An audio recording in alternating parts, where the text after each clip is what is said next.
Assalamualaikum warahmatullahi wabarakatuh. Perkenalkan, nama saya Isman Fitriadi dengan NIM I1F121-027. Program Studi Oceanografi Fakultas Matematika Ilmu Pengetahuan Alam. Baik, pokok pembahasan sejarah satelit Kalisto, tujuan dan manfaat, resolusi satelit, jenis orbit satelit, sumber tenaga satelit. Sejarah satelit Kalisto. Kalisto adalah salah satu satelit alami dari planet Jupiter.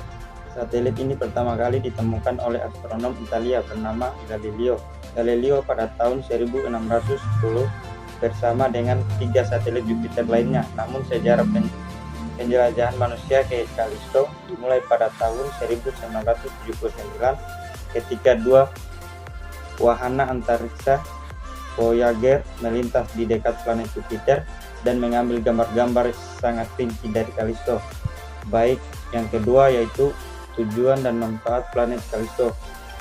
Satelit Kalisto adalah salah satu dari 4 satelit terbesar di sekitar planet Jupiter. Tujuan utama dari misi eksplorasi Kalisto adalah untuk mempelajari sifat-sifat geologis dan fisik dari Kalisto, termasuk komposisi permukaan, struktur internal, dan sejarah evolusinya. Misi ini juga bertujuan untuk mengumpulkan data tentang lingkungan Kalisto, termasuk radiasi dan medan magnet, serta mempelajari interaksi antara Kalisto dan Jupiter. Secara keseluruhan, satelit Kalisto memiliki manfaat dalam penelitian astronomi dan ruang angkasa. Namun pengambilan manfaat tersebut harus dilakukan dengan hati-hati dan memperhatikan dampak lingkungan dan sosial yang mungkin timbul.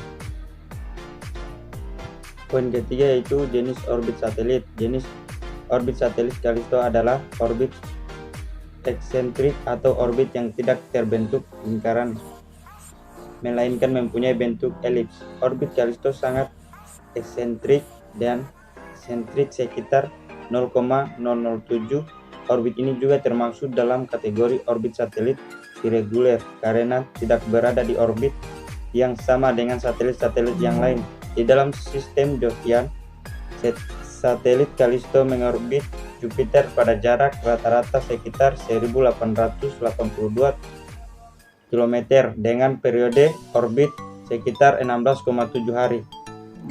Resolusi satelit. Dalam hal pengamatan Kalisto, resolusi spasial dan spektral lebih penting daripada resolusi temporal karena Kalisto tidak mengalami perubahan permukaan yang signifikan dalam hal waktu singkat. Namun dalam teknologi yang harus berkembang, kemungkinan besar akan ada pengamatan yang lebih baik dan lebih akurat tentang Kalisto di masa depan. Baik, dan poin yang terakhir yaitu sumber tenaga satelit. Sumber tenaga utama yang digunakan untuk menjalankan peralatan di Kalisto adalah matahari.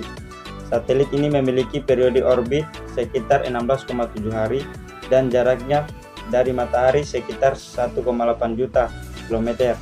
Namun karena kondisi lingkungan yang ekstrim di Kalisto seperti suhu yang sangat rendah, radiasi yang tinggi, dan medan magnet yang kuat, para ilmuwan dan insinyur yang terlibat dalam misi penjelajahan ke Kalisto telah mengembangkan sistem tenaga alternatif yang dapat digunakan di satelit ini.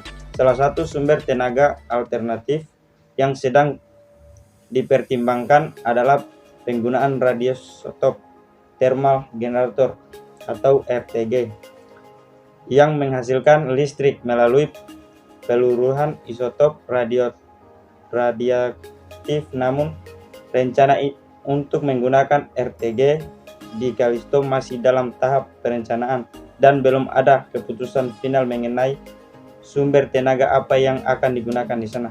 Baik, terima kasih.